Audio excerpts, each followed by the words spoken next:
Ehi ragazzi, ciao a tutti, bentornati sul nostro canale, sono Gaia Forlino, qui da Giarolo, un piccolo paesino di montagna, il mio paese natale. Finalmente siamo riusciti a terminare un altro video, questo è il terzo, sulla Nuova Zelanda e sull'azienda agricola di permacultura di Paul Murray. È un video molto importante, secondo me molto significativo, che vi servirà a riflettere sul senso della permacultura, ma non solo. Vi farà riflettere anche sul senso della vita, della società in cui viviamo e delle scelte che noi facciamo ogni giorno. Spero che vi possa ispirare come ha ispirato me e spero che vi serva per capire quello che volete. Buona visione! Small creek called Granite Creek comes down here, and then the big Curramere River comes down over there, and it forms this tidal lagoon. So now we're looking out at high tide. This water here is estuarine, so it's a little bit salty because the sea also comes in over there at high tide. So that's why the water builds up and then it goes down again with the tides. And permaculture is, about edges, where two different land masses meet. It's a very, very fertile area. So where the land meets the river or the estuary is a very good edge for growing stuff. This is not our land. We lease this land for the last 6 years. So we just use it for grazing for our sheep, and we also use it to make hay, which we use on the gardens as mulch the following year. Yeah. So we make those big round bales, and then we take them back onto the farm and we leave them on their edge like that, so the rain goes in. So when it rains, the water goes into the hay bale, and that creates a lot of heat. So it gets actually about 70 degrees. It's too hot to put your hand in it, and that starts to break down the grass. But it also, because there's a lot of grass seed here, or this is grass seed, right? We don't want this to go onto the gardens. So by leaving the bales on their end like that and letting the water go in, it gets very hot, it kills the grass seed, so that when we use it on the gardens as mulch next year, we're not introducing weed problems to the gardens. So you leave them outside for 1 year? 1 year. And why we see many farmers covering it? So that's a different food? That's a different kind of hay making. It's called haylage, and that's fermenting inside the bag. Okay. Fermenting, yeah. We don't cover ours because A, we don't like using plastic, and B, we want the water to go in so that we can create the heat that kills the grass seed and also starts to compost the grass material. So when we put it on the gardens, we use it for 3 reasons: keeping moisture in the soil, suppressing weed growth, and also so the material breaks down and brings in important organic material to the soil. So yeah, that's why we do the mulch. And by cutting this property for hay, we have a friend who's a farmer, and he has the equipment like a tractor and a mower and that sort of thing. And so he comes and mows the grass for us, and then we have another guy, a friend of ours, who does the baling. We give half the hay to the farmer, we keep half ourselves, and we pay the baler. So that way, every year we have about 10 of these big round bales, which we use on the gardens for mulch in the following year. So probably next week we're going to make hay here, because we have a lot of grass now. The wool is not great quality, but we use it for insulation on the buildings. And obviously the other important thing about the sheep is the manure, which we use for compost making. Yeah. So we kill the sheep ourselves and take them to our butcher, and he checks and makes sure they're all right, and then we cut them up and use them for meals. So it's not a great day today to see what it is, but Curramere is like a little geographical island in a national park. So as far as you can see over there, all around, see the mountains. It's a little bit hazy today, but all those mountains, all those forest mountains, all the way down over there is national park. So Curramere is like a little island in the national park. It's quite a unique place, and I love living here so much. It's wonderful.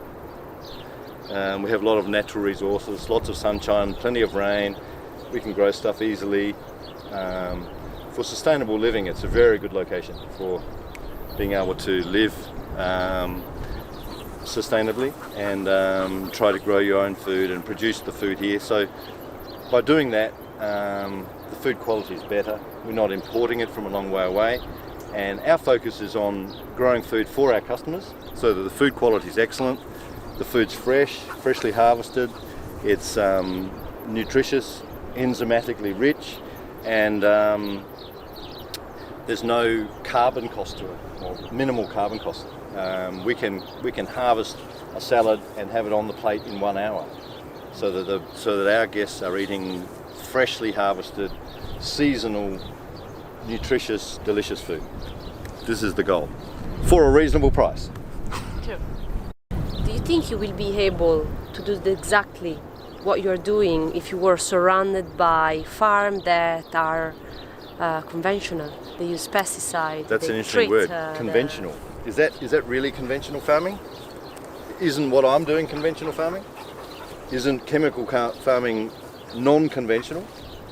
Because it's only been around for like 50, 100 years, right? So it's funny how we refer to industrial farming as conventional. I find that really amusing. Tristan and I were talking about this morning. It's not conventional. It's incredibly unnatural way to grow stuff. I think what I do is conventional. Do you agree? It's true. So somehow or other we've come to accept that herbicide use, pesticide use is conventional. It's not. It's not conventional at all. Growing food natural is conventional. And will you be able to do it even if you are surrounded by farms that use this kind of chemicals on their land and they feed their children and families?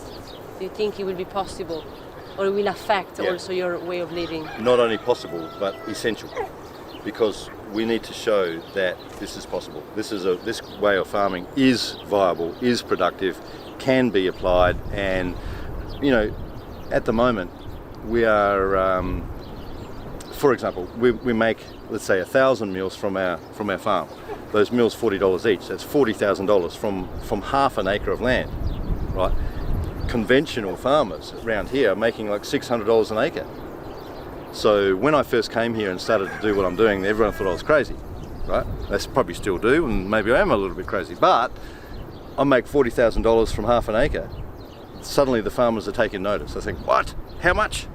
How? Sort of thing. And they're putting on inorganic fertilizers onto their farm. So take the food forest, for example.